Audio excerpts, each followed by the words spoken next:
You are at war with yourself and likely don't realize it. Your thoughts, beliefs, habits, and actions often sabotage you. Are they helping you overcome adversity or setting you up for failure? To win this battle, you must connect with your inner warrior.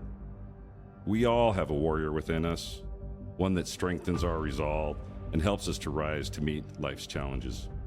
If you're just surviving rather than thriving, then it's time to embrace the warrior archetype, live the warrior ethos, and ascend.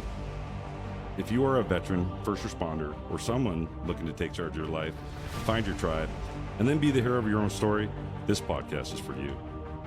Join Mike Kinney and Matt Hastings, two retired U.S. Army officers who served in U.S. Army Special Operations and Army Aviation units, as they share with you optimal performance practices they learned in their time with the Military and Warriors Ascent, a 501c3 nonprofit that helps veterans and warriors with PTS.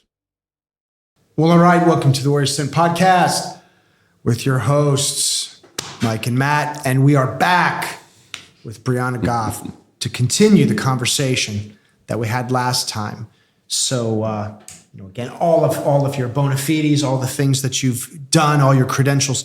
But if you would, let's start off with bulletproof vows, because I know we teed it up in the last episode, really didn't get to speak too much about it.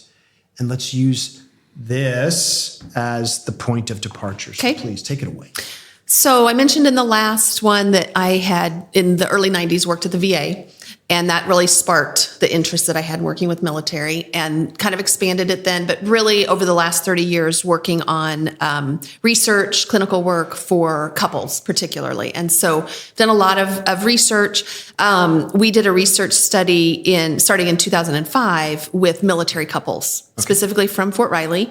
And we collected data on 50 military couples over a couple of years, both Leavenworth and Fort Riley.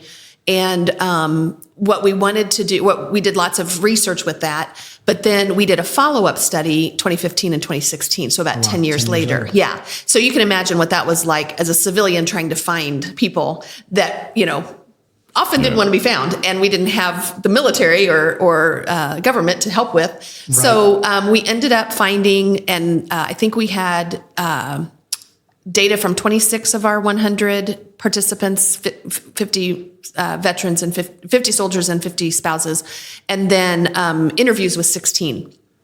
And so from that, so we had the time 1 interviews with the couples and then the time 2 interviews with the same participants. Gotcha. And so we know that we had some that divorced during that 10 years. We know we had some that were killed. We know we had some, lots of different outcomes, or just didn't want to participate the second round. But we felt really lucky. I mean, we would have loved to have had all 50 just to know where they were and, what had happened. But we ended up with enough data from 8 couples for me to put their time 1 and time 2 stories basically together.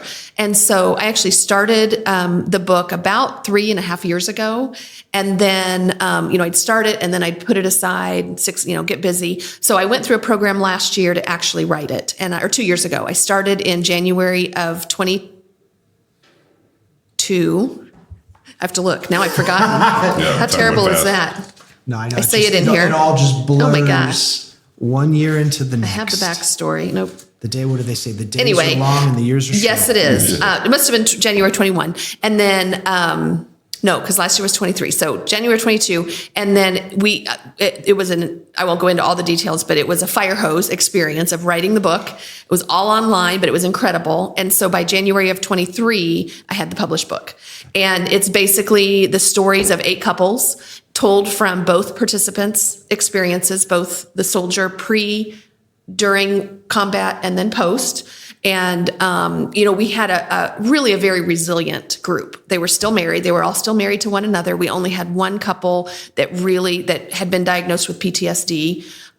We had 2 others who I think hadn't been diagnosed. They had depression, but they probably had PTSD and just weren't diagnosed.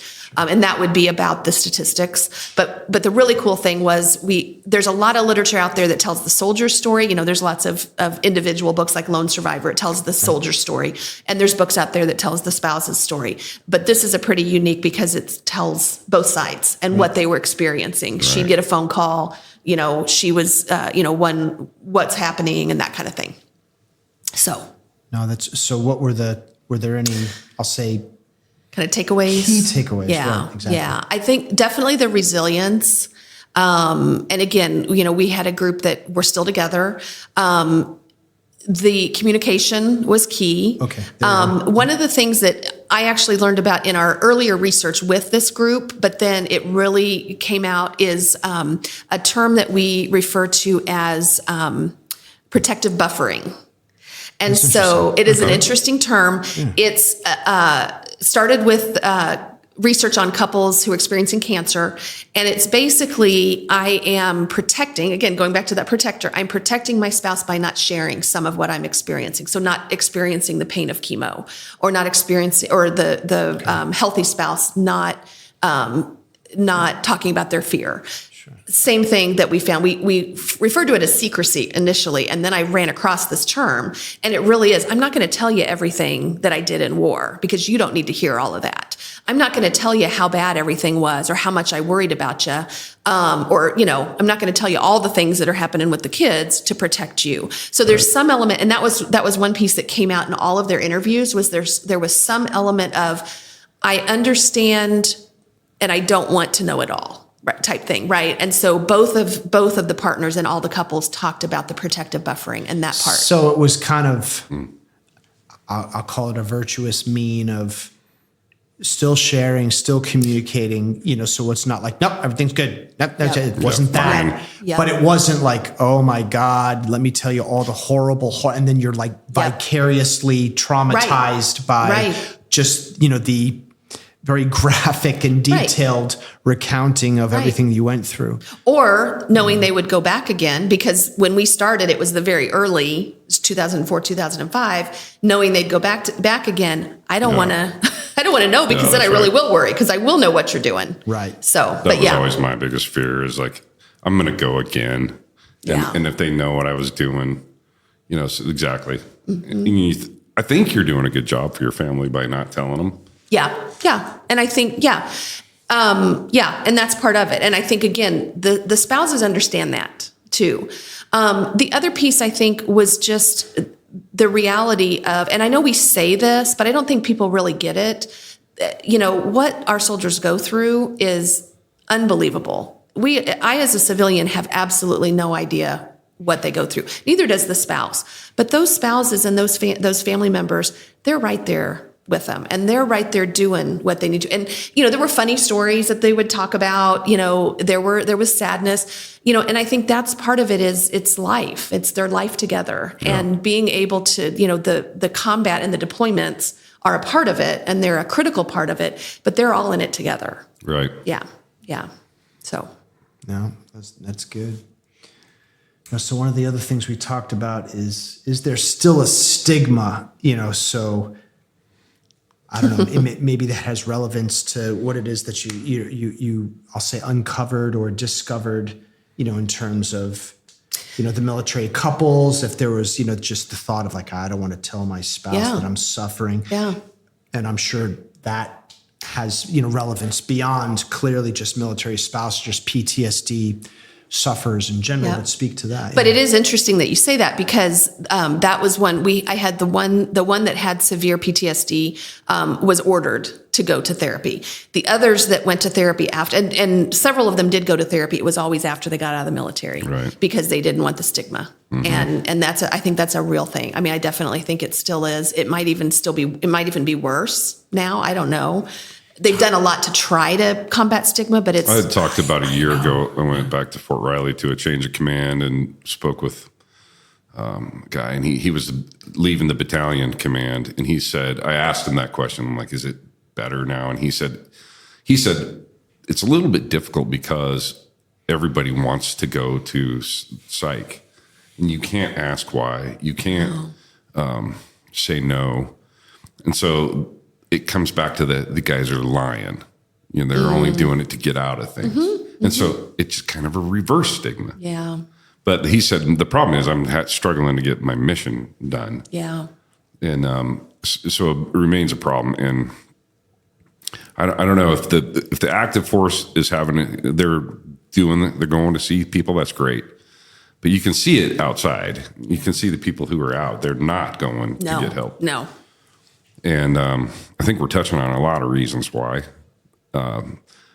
It's just a matter of keep talking about this so that people hear that, eventually, you got to just get some help. I mean, it's like saying you have a broken leg, a compound fracture, broken leg, and you're not going to do anything about it. You're just going to, drape a little handkerchief over so nobody sees that bone sticking out. Like it's you're injured. It's and I know I struggled with that, and eventually when I got told, emphatically, this is a combat injury, it's just invisible. I for some reason, it made me feel better. It's difficult though to still, we have a couple guys that have double amputees or fans, and when you see it, they believe it's legit. But when you look fine, and I have lots of veterans that feel that way. You look at that and say, I don't want to call myself, combat wounded when I don't have a visible. It's really hard to compare. And so one of the things I think about from Warriors Ascent when we do yoga is we don't do social comparisons. Yeah. Because this person had a whole different experience than you did, and it doesn't change either person's experience. So. But there's so much of what you do that is. I got to get to the next promotion. And so I do have to compare. I have to know that I am doing not that you're always trying to be better than the other person, but you're always competing with yourself, right? And so there's that always, I've got to be that next best. And that's that environment. That's that culture. That environment. And, the other thing is eventually you get to that top rank and it's time to go. And if you haven't planned your exit and you haven't planned, like most people are starting to plan, like, what am I going to do on the outside? And if I have a job that's not super transferable to the outside, it starts getting pretty nerve-wracking. In my case, if I wanted to be an airline pilot, there's no way I could talk about my scenario. Well, there's that, and then there's this zero defect mentality, and people will say, and all the time, well, hey, it's not a zero defect environment. It's like, well, I don't want to overgeneralize. My observation was, the intent might be that, hey, I remember, not to digress, but for like HR, your restricted fish, right, for your junior officer records, because they knew those are formative years. You're a lieutenant, you do dumb stuff, or some people do dumb stuff. And they're like, well, we don't want that to be an impediment, your growing pains. So we're going to restrict. Well, the word was that when the cut line got real tight, they started looking, and whether that's true or not, I don't know. But, you can say, hey, man, or it was the same thing with the inflated senior rater. Well, hey, they're always top blocking. So we want that to be readjusted so you can be a good, solid guy and get, and well, guess what? Then what happened is when the cut line got hard, anybody that was, they're done. So people know this, and people are like, yeah, you're telling me, but when the cut line gets tough, and I could be a really good guy, but if I'm competing against other really good guys, and I'm the guy saying, hey, I've got some issues, and the other guys are not, you're going to pick them. And I'm not saying that's the case. I'm not saying that is a truism.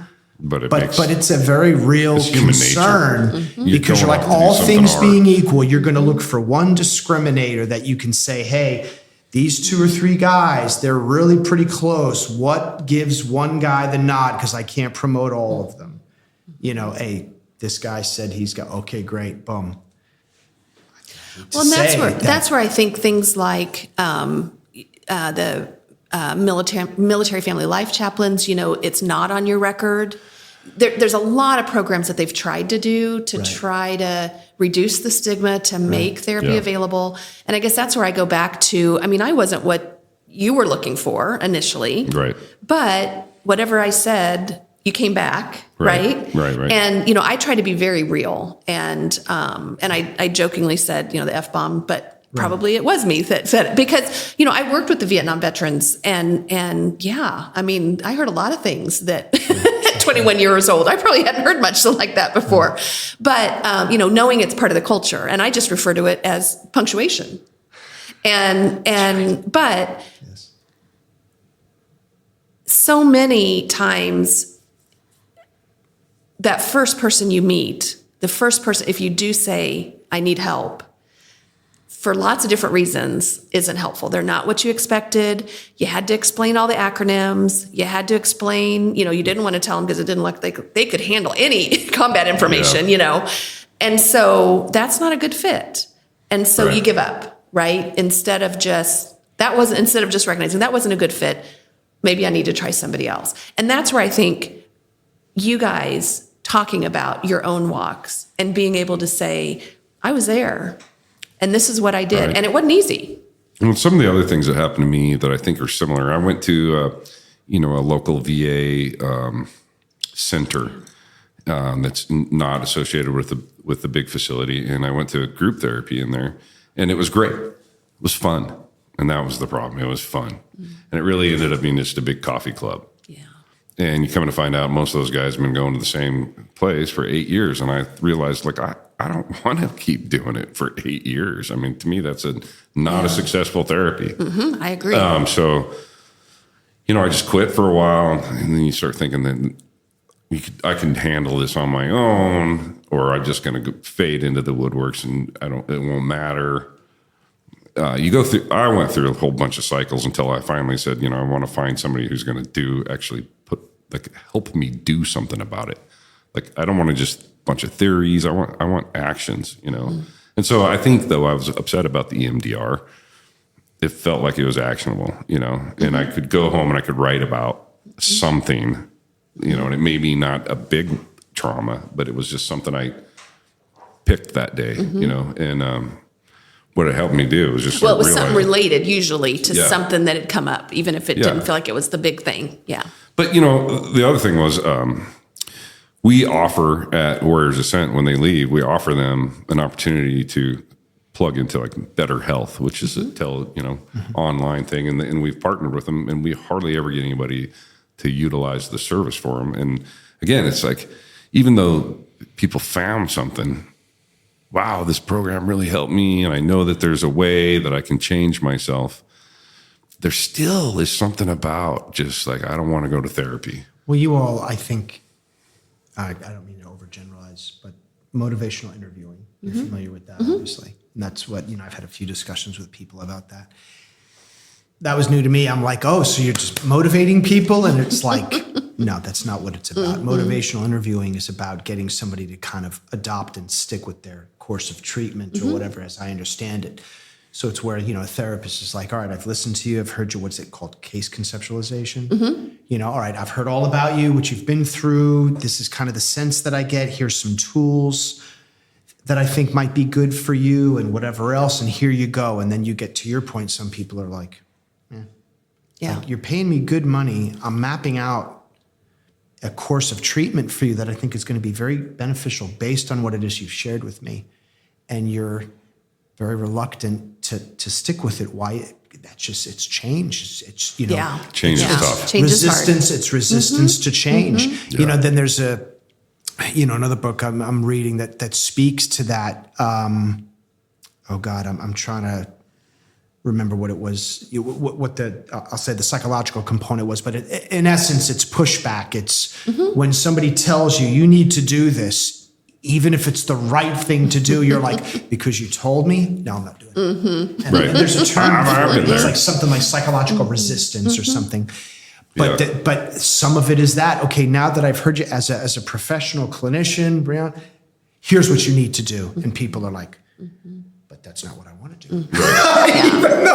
Even though, so that's the frustrating thing. Exactly. Yeah. But, you know, what I think I like about Warriors Ascent is people come to us and we're like, dude, we're going to take you by the hand.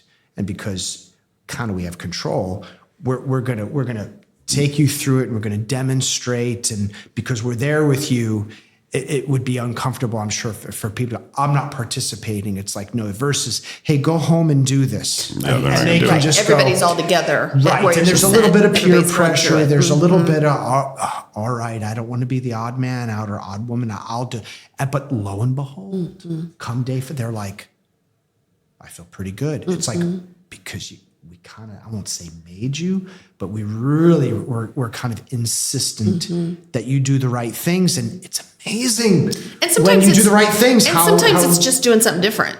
And doing something different isn't right or wrong. It's just, I'm doing something different. And because before I was doing the same thing and it wasn't working. So now I'm doing something different. I don't know if it's right or not, but something's happening. No, that's an interesting concept too. I think, again, I'll go back to Dr. Leese. He talks about expectancy as like a therapeutic condition or precondition or whatever.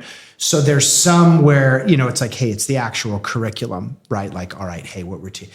But a lot of it is just almost like placebo effect to a degree. It's like, hey, I've heard great things, so I'm expecting that things, expectancy in terms of related to that, where, hey, because I'm doing things different or differently or a new approach, or because I'm expecting to get better. And that's that agency piece. Yeah. And I think some people are just like, I'm doing the same thing. It's not working. I'm going to come here. I'm going to do what they tell me. I've heard great things. There's that, again, the expectancy, agency, all of it. But anyway, I could go on. Go ahead. I'm just saying that I remember coming, I didn't know anything about it. I just knew you told me to go. And so I trusted you. And I didn't really want to. almost didn't. I almost didn't. I was packed for a lot of different places to drive. I was leaving where I was, but I didn't know where I was going to end up. But when I did, and ran into yoga, it was the same old, like, really? Yoga and meditation? How's this going to help me? I need something more advanced. I need, like, knock me in the head, something.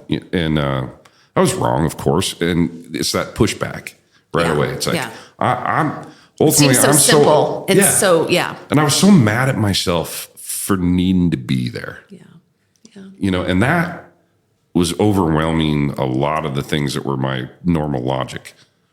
And I think we get that a lot where people are there and like, I can't believe I'm so screwed up. How did I let here. it come to this? Yeah. And it's like, wow, it's not that, And that's a lot of the stigma too, Right. is I'm so bad, nobody can fix it. Or nobody else got as bad as me. How come I'm so weak? Yeah.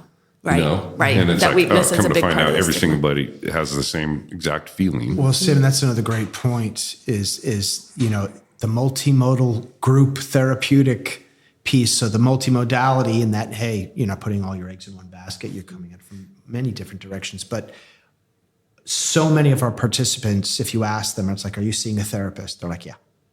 All right, great. And are you getting, no, it's helping, but I still need more. Few are like, they're not doing anything for me. Good. But most of them are like, no, they're giving me some stuff. But that's probably to also think not about. their first therapist that they've had. They probably had. Potentially, yeah. Yeah. But the group, Yes. that dynamic is so powerful. Yep. Because what you hear time and again is, man, this guy gets me. Yeah. I feel alone. I feel completely alone in my suffering. I'm isolated. No one really understands. Even my wife, oh, that must have been hard, but she doesn't really understand. Yeah. But then you got a dude that, no, man, that guy's been there. That's one. The other one is interesting, but we've touched on it. The other thing is like, people are like, if I were strong enough, if I were tough enough, I wouldn't feel this way. Yeah. And because of that, they, feel shame or guilt or, I feel like, hey, I'm not good. But then when they're around other CW4, who's done tons of, heroic bravado stuff, and he's feeling it. Oh, geez. Okay. Well, I mean, if a tough guy like him, highly competent guy like him at the top of his game could be feeling it, then all right, maybe I'm in good company. Yeah. So, Well, and that's what I'm trying to do here is awareness, because it has no bearing on how tough you are whatsoever. So my life is better because I've implemented new things that don't have me having bad outcomes. So, And you didn't stop doing them when Warriors Ascent ended. When the No, end of the this is a retreat. process. No. It's an ongoing. And I think you learned that kind of the hard way at times. It's an ongoing. You got to start these. Yeah, it wasn't and like, keep and them going. I worry that people think that when they graduate, they're on this high and then that's Yeah. over with. And it's like, I mean, again, it's just like it's a license to learn. You're starting out now. You're going out without that support system. You have it, but it's digital. It's on a phone or it's on a webinar or something, but you don't have it in your face. And so it's something you really have to dig down to that inner dedication, Well, and we haven't used this term, but I want to make sure it's the retreat reduces the isolation. Right. And part of it is you've isolated so much for so long. man. And so it's reducing that isolation, having those connections, figuring out how to reduce the isolation, connect with your spouse, your parents, your siblings, other people, because they're there. They're there for you. It's just that part of PTSD is isolating. Yeah. No, that's absolutely true. The other aspect that Corey, who is the co-author with Dr. Leese of that article that I've mentioned, one of the things he said to us early on when he was giving his classes is it's really less about recovery and more about discovery, which I've always liked because recovery is an emotionally laden term, but discovery, you're like, I discover about myself and how my mind works. So in closing, Briana, you've got these stats teed up for us. So over 400,000. What's that now? I just found this. You found, okay. Yeah. Well, speak to it, brother. Well, it's just it's over 400,000 suicides this year up to May. And the stats I didn't throw on there, but it said that 80% of them were men. Yeah. And my point is, this is not very manly. I don't know what you're doing or who you think you're impressing to just seize it all up and then just kill yourself. It's a hell of a lot tougher and manlier to go out and ask for help. I'm just going to say it was the hardest call I ever made. And I'm super happy I did it. No, I like what you're saying. Suffering in silence does not make you more of a man, nor does it make you strong. I mean, asking for and getting help. Absolutely. That's a great message, brother. All right. Briana. Thank you so much for coming on. Absolutely. Thanks for having me. We appreciate you. It's so Thank great. you. So great to have you listening. involved with us. All right, everyone. I hope you got a lot out of it. Bulletproof Vows. I'm sure it's On Amazon. On Amazon. On There Amazon. you go. Get it. Appreciate you. Find the help. It's out there. Yes, indeed. All right. Hi, Matt Hastings here, sending a thank you for watching this episode of the Warriors Ascent podcast. We strive to build a community of warriors made up of our nation's veterans and first responders. And to reach as many of those in need as possible, we need your help. Please just smash that like button and comment or share our content.